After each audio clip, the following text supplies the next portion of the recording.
Πήρες το πρώτο σου τηλεσκόπιο και ανυπομονείς να δεις τους κρατήρες της σελήνης, τους δαχτύλους του χρόνου ή ακόμα και μακρινούς γαλαξίες. Δυστυχώς, οι περισσότεροι αρχάροι κάνουν μερικά μικρά λάθη που τους απογοητεύουν και τους δυσκολεύουν. Σε αυτό το βίντεο θα δούμε τα 5 πιο συνηθισμένα λάθη και πώς να τα αποφύγεις για να απολαύσεις την αστροπαρατήρηση από την πρώτη στιγμή. Πρώτο λάθος. Μην προσπαθήσεις να ρυθμίσεις το τηλεσκόπιο σου στο απόλυτο σκοτάδι. Η πρώτη παρατήρηση καλό είναι να γίνει μέρα στοχεύοντας στήρια μερικές εκατοντάδες μέτρα μακριά.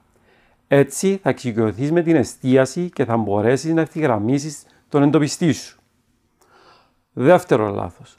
Μην ξεκινήσεις με προσοφθάλμια που σου δίνουν μεγάλες μεγεθύσεις. Συνήθως τα τηλεσκόπια συνοδεύονται με προσοφθάλμια των 25 και των 10 χιλιοστό. Ξεκίνα την παρατήρηση σου με αυτό τον 25 που θα σου δώσει και τη μικρότερη μεγέθυνση. Τρίτο λάθος. Μην χρησιμοποιήσεις φακούς Barlow και Erecting. Μερικά τηλεσκόπια συνοδεύονται από φακούς Barlow, οι οποίοι σε συνδυασμό με τα προσοφθάλμια μπορούν να σου δώσουν μεγαλύτερες μεγεθύσεις. Δυστυχώς όμως, λόγω της κακής ποιότητας τους, αλλοιώνουν την εικόνα. Στο μέλλον μπορεί να επενδύσεις σε ένα φακό Barlow καλής ποιότητας. Τέταρτο λάθος. Μην προσπαθήσεις στην πρώτη σου νυχτερινή παρατήρηση να δεις δύσκολους στόχους, γαλαξίες, νεφελώματα και σμήνη αστέρων.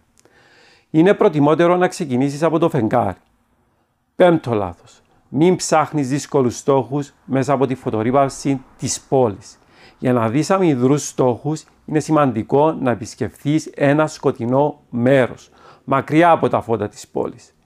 Έχεις απορίες ή θέλεις να μοιραστείς τη δική σου εμπειρία? Γράψε στα σχόλια ή επικοινώνησε μαζί μας. Θα χαρούμε να βοηθήσουμε.